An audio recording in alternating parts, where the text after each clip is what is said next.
اعوذ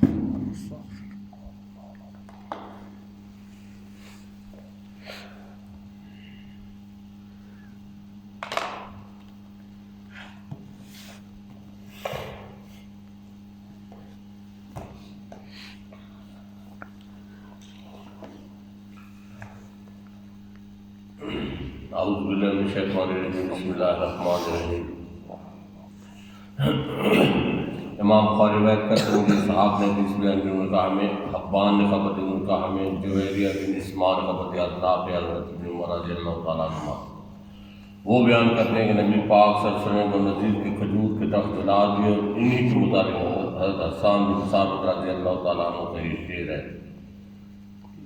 بندوئی کے سرداروں نے اس کو آسانی کے ساتھ برداشت کر لیا جو آگ مقام بحیرہ میں پھیل رہی تھی۔ پھر ابو سفیان بن الحارث نے اس کے جواب میں کہا اللہ کرے مدینے میں ہمیشہ یہ کام ہوتا ہے، یعنی آگ لگتی رہے، اس کے ارد گرد شعلے بھڑکتے رہے، تم ان قریب جان لو گے کہ قوم بحیرہ سے دور ہے، جان لو گے کہ ہم نے سے کس کی زمین کو زیادہ نقصان ہوتا ہے۔ بنوئی کی مذمت کی وجہ اور بعض الفاظ کے معنی۔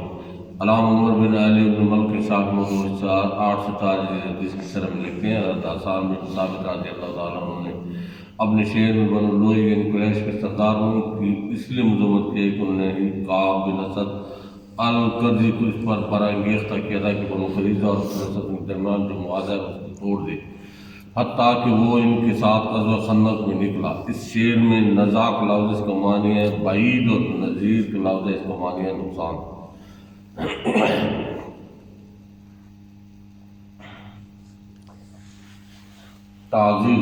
تعزیر کے لفظ اس کا معنی ہے نقصان۔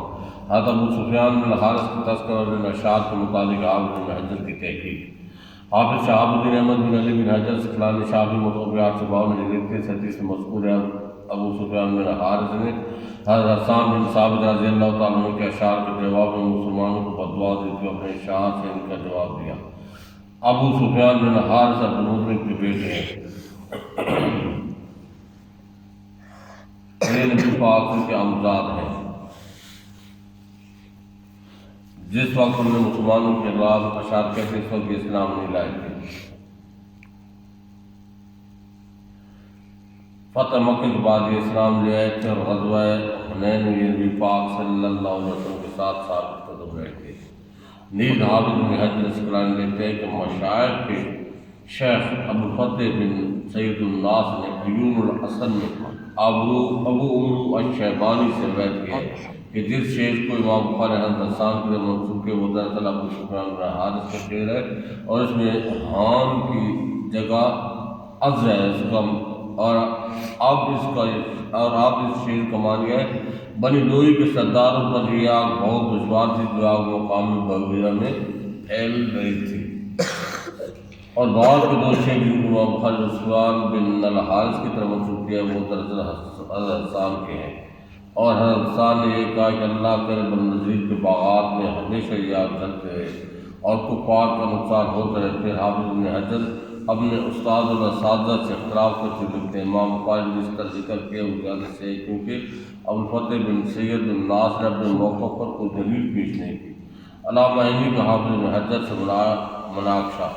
علامہ بدرالدین محمود بن احمد عینی حنفی متوفی 855 ہجری حافظ بن حجر کا رد کرتے لکھتے ہیں ابو الفتح بن سید الناس کی ترجیح ذکر کی ہے اور وہ یہ ہے کہ یہ ابو عمرو الشیبانی کا قول ہے، وہ ان اشعار کو دوسرے سے زیادہ جاننے والے ہیں، جیسا کہ یہ چیز کسی سے مخفی نہیں ہے۔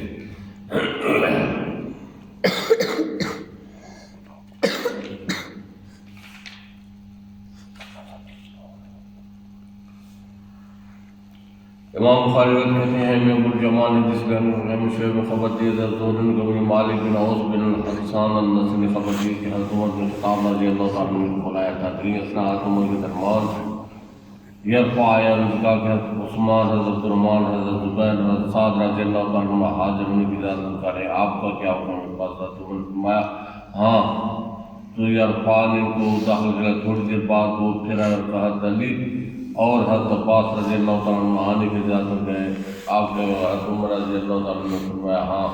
جب وہ دونوں داخل ہوئے تو عباس رضی اللہ عنہ کا اے امیر المومنین اور اس کے درمیان فیصلہ کیجیے، اور وہ دونوں اس مال پے میں جھگڑ رہے تھے۔ اب یہ وہ مسئلہ آ رہا ہے جو مال پے، یہ جو اہل تفسیر کہتے ہیں، بخاری شریف کی حدیث مبارک ہے اور بڑی تفصیل سے یہ حدیث مبارک ہے۔ دونوں اس مال سے، یعنی حضرت علی کا نواز کریم اور حضرت عباس رضی اللہ تعالیٰ عنہ، ان کا آپس میں معاملہ تھا۔ یہ دونوں اس مال پے میں جھگڑ رہے ہیں جو اللہ تعالیٰ نے اپنے رسول صلی اللہ علیہ وسلم بن نذیر کے مال سے عطا فرمایا تھا۔ پس حضرت علی کا نواز کریم اور حضرت عباس رضی اللہ تعالیٰ عنہ دونوں نے ایک دوسرے کو برا کہا۔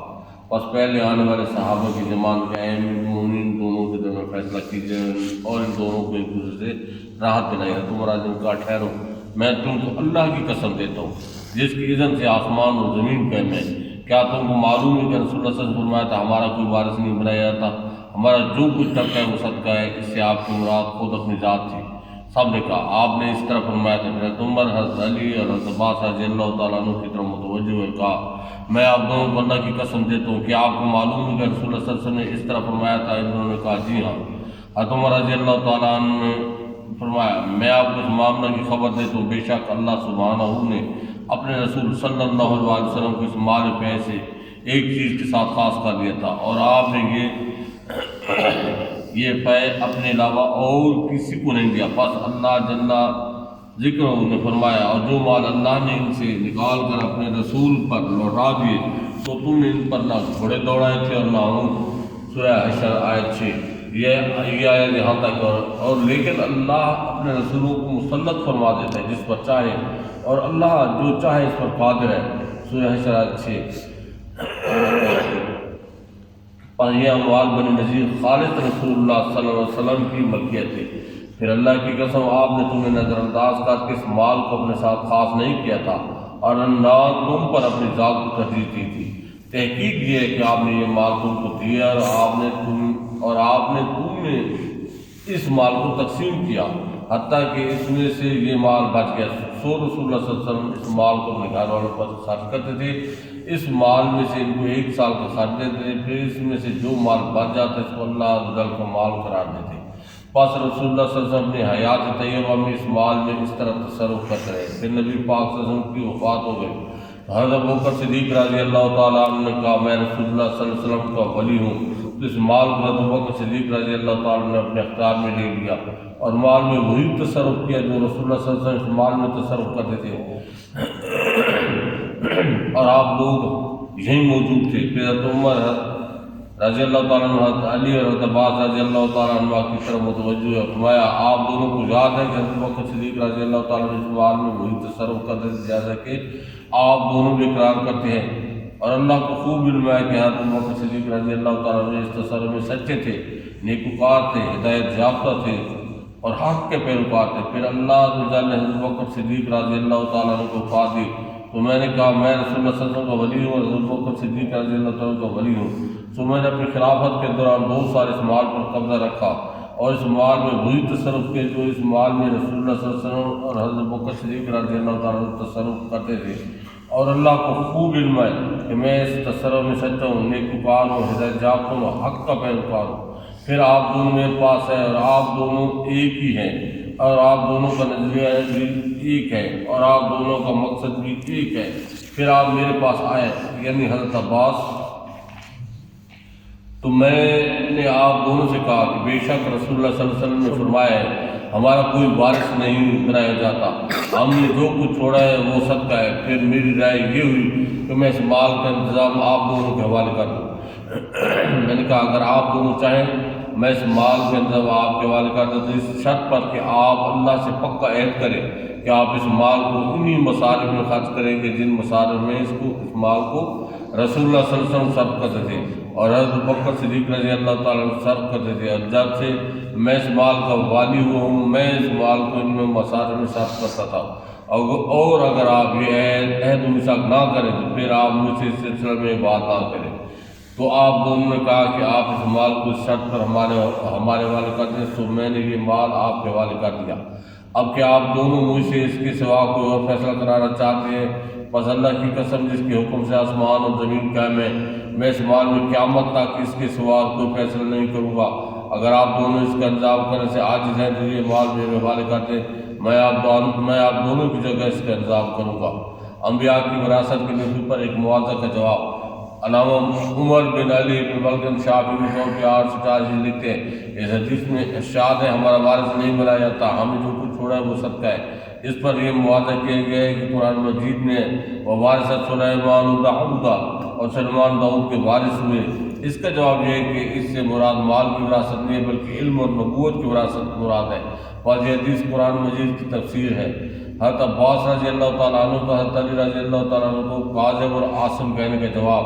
اس حدیث میں مذکور ہے حضرت علی رضی اللہ تعالیٰ عنہ نے اور حضرت عباس رضی اللہ تعالیٰ عنہ نے ایک دوسرے کو سب و شتم کے۔ اس پر یہ اعتراض ہے کہ حضرت علی رضی اللہ تعالیٰ عنہ اور حضرت عباس رضی اللہ تعالیٰ عنہ کی شان اور ان کا مقام اس سے بلند ہے کہ وہ سب و شتم کریں۔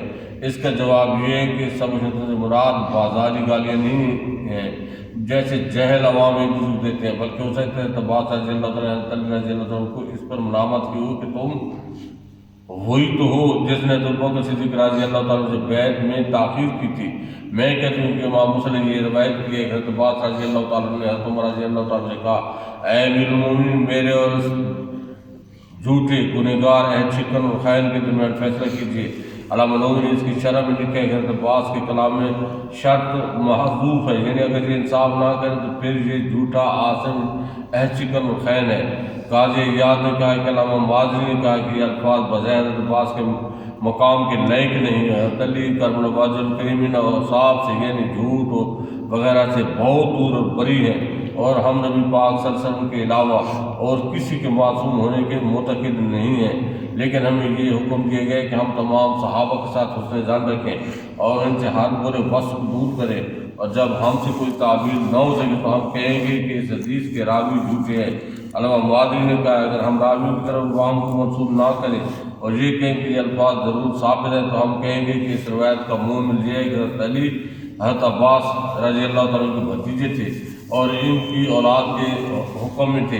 حضرت عباس نے حضرت علی رضی اللہ تعالیٰ کو مرامت کرنے کے لیے جو الفاظ کے ان الفاظ کے متعلق خود حضرت عباس کو علم تھا کہ حضرت علی ان الفاظ کے مستحق نہیں ہیں۔ ان کا مقصد اس ڈانٹ ڈپٹ سے یہ تھا کہ حضرت علی کرم الوجہ کریم کو اس گمان سے باز رکھیں کہ وہ خطا پر ہے، یعنی حضرت علی رضی اللہ تعالیٰ عنہ کا حضرت عباس رضی اللہ تعالیٰ عنہ کے اس مسئلے میں خطاب کو سمجھنا غلط ہے، اور یہ تعبیر ضروری ہے کیونکہ حضرت عباس رضی اللہ تعالیٰ عنہ نے حضرت علی رضی اللہ عنہ کے لیے یہ الفاظ اقوام صحابہ کے مجلس میں کہے تھے، اور اگر حضرت عباس رضی اللہ تعالیٰ عنہ نے ان الفاظ کا ظاہری معنی مراد دیا ہوتا تو یہ صحابہ ضرور حضرت عباس کو ٹوکتے، کیونکہ یہ حضرات بری بات کو رد کرنے میں بہت بے باک تھے، اور جب کہ ان میں سے کسی نے حضرت عباس کا رد نہیں کیا تو معلوم ہے کہ ان الفاظ کا ظاہری معنی حضرت عباس کی مراد نہیں تھا۔ بڑوں کے چھوٹوں کو سخت کلمات کہنے ان کے حقیقی معنی مراد نال دینے متعلق حدیث اور آثار۔ میں کہتا ہوں کہ بڑے چھوٹوں کو زجر توبیخ تہدید اور ڈانٹنے کے لیے جو سخت کلمات کہتے ہیں اس سے وہ ان الفاظ کے حقیقی معنی کا ارادہ نہیں کرتے، صرف ان کے کسی کام یا کسی بات پر غم غصہ کا اظہار کرنا مقصود ہے۔ اس کے ثبوت میں درج ذیل احادیث اور آثار ہے۔ عائشہ صدیقہ رضی اللہ تعالیٰ عنہ بیان کرتے ہیں کہ نبی پاک صلی اللہ علیہ وسلم حجۃ الوداع میں مکہ مکرمہ سے مدینہ منورہ روانہ ہونے کا ارادہ کیا تو آپ نے دیکھا کہ حضرت صفیہ رضی اللہ تعالیٰ عنہ ام المومنین اپنے خیمہ کے دروازے پر گرد و غبار میں اٹی غمگین کریں کیونکہ ان کو حیض آ گیا تھا۔ آپ نے فرمایا تو زخمی ہو جائے، تیرا سر منہ دیا جائے، کیا تو ہم کو روانگی سے روکنے والی ہے؟ پھر فرمایا کیا تم نے یوم نحر کو طواف زیادہ نہیں کیا تھا؟ انہوں نے عرض کیا جی کیا تھا۔ آپ نے فرمایا پھر روانہ ہو، انہیں کہ تم نے طواف وداع نہیں کیا تو کوئی حرج نہیں، تم پھر بھی روانہ ہو سکتے ہو کیونکہ حیض کا آ جانا تمہارا عذر ہے۔ اس حدیث میں آپ نے صفیہ ام المومنین کو غصہ سے اقرا حلقہ فرمایا، یعنی تم زخمی ہو جائے، تیرا سر موڑ دیا جائے، اور ظاہر ہے کہ آپ نے ان الفاظ سے ان کا اصل معنی مراد نہیں لیا، صرف اس بات پر غصہ کا اظہار کرنا مقصود ہے کہ اب آپ اپنے منصوبہ کے مطابق فوراً مدینہ روانہ نہیں ہو سکیں گے بلکہ ان کے طواف زیارت کرنے کا انتظار کرنا پڑے گا۔ جب انہوں نے یہ بتایا کہ وہ طواف زیارت کر چکے ہیں، انہیں صرف تو طواف وداع نہیں کیا تو آپ کو غصہ فارغ ہو گیا۔ آپ فرمایا اب تم ہمارے ساتھ روانہ ہو سکتی ہو۔ یعنی اگر تم نے طواف ودا نہیں کیا تو کوئی حد نہیں ہے، کیونکہ حیض کے عذر کی وجہ سے طواف ودا کو ترک کیا جا سکتا ہے۔ اس کی دوسری مثال یہ ہے کہ حضرت انس رضی اللہ عنہ کہتے ہیں کہ نبی پاک صلی اللہ علیہ وسلم کسی زوجہ کے پاس سے دنیا سنا دوسری امہات المومنین رضی اللہ تعالیٰ عنہ میں سے کسی نے آپ کے پاس پاؤں کے ایک پیالہ بھیجوایا تو آپ جس زوجہ کے پاس انہوں نے خادم کے ہاتھ پر مارا بس وہ پیالہ گر کر ٹوٹ گیا تو نبی پاک صلی اللہ علیہ وسلم پیالے کے ٹکڑے جمع کرنے لگے، پھر اس پیالے میں جو توب تھے اس کو اٹھا کر جمع کیا اور آپ فرما رہے تھے غارت پھر آپ نے خادم روک لیا حتیٰ کہ اس کو اپنے پاس سے صحیح اور سالم پیالہ دیا اور ٹوٹا ہوا پیالہ اس زوجے کے گھر میں رکھ دیا جس نے پیالہ توڑا تھا۔ اس حدیث میں مذکور ہے کہ آپ نے زوجے کے متعلق تمہاری ماں کو غیرت دی، ان الفاظ سے آپ نے ان الفاظ کا حقیقی مراد نہیں لیا تھا، صرف اس فعل پر اپنے غم و غصہ کا اظہار مقصود تھا۔ اس کی تیسری مثال یہ ہے کہ مرتبہ ابو بکر صدیق رضی اللہ تعالیٰ عنہ نے 3 مہمانوں کو کھانا کھلانے لے گئے، پھر ابو بکر صدیق رضی اللہ تعالیٰ عنہ نے تاخیر کی، مہمانوں نے ان کے بغیر کھانا کھانے سے انکار کر دیا تھا۔ ابو بکر صدیق رضی اللہ تعالیٰ عنہ جب آیا اور ان کو پتہ چلا کہ مہمانوں کو کھانا نہیں کھلایا گیا تو وہ ناراض ہو گئے۔ حضرت عثمان بن ابو بکر ڈرے کہ اب ابو بکر صدیق رضی اللہ تعالیٰ عنہ کو ڈانٹیں گے تو میں چھپ گیا۔ ابو بکر صدیق رضی اللہ عنہ نے کہا اے ملامت کی ہوئے اللہ تیری ناک کاٹ دے، اور ان کو بہت برا کہا۔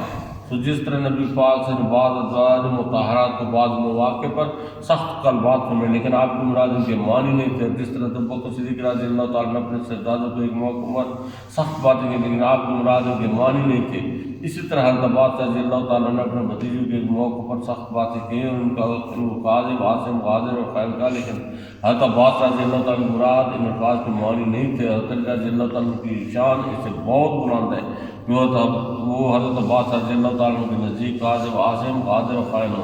جیسے بعض مائیں رات کو پوچھنے دیتی ہیں کہ اللہ کرے تم مر جاؤ، تم مٹ جاؤ، تم غرق جو، لیکن ان کی مراد ان الفاظ کے حقیقی معنی نہیں ہوتے۔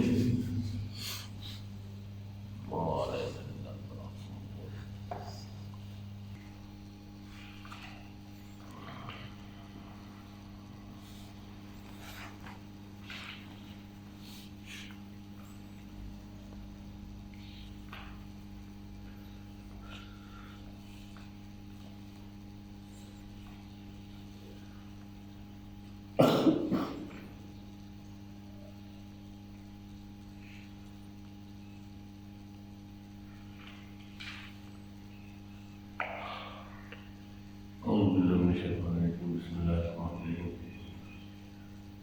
سوال میں عذاب فقط روح پر ہوتا ہے یا جسم پر بھی؟ ارشاد روح جسم دونوں پر یوں ہی ثواب ہے،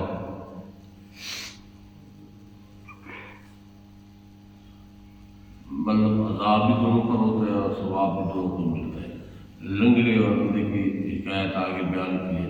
حدیث میں ہے ایک لنگڑا یعنی لنگڑا کسی باغ کے سامنے پڑا تھا اور میوے دیکھ رہا تھا مگر اس تک نہ جا نہ سکتا تھا۔ اتفاقاً ایک اندھے کا اس طرح گزر ہوا کہ باغ میں جا سکتا تھا مگر میوے اس سے نظر نہ آئے۔ لنگڑے نے اندھے سے کہا تو مجھے باغ میں لے چل، وہاں جا کر ہم اور تم میوے کھائیں۔ اندھا اس کو اپنی گردن پر سوار کر کے باغ میں لے گیا۔ لنگڑے نے میوے توڑے تو انہوں نے کھائے۔ اس صورت میں کون مجرم ہوگا؟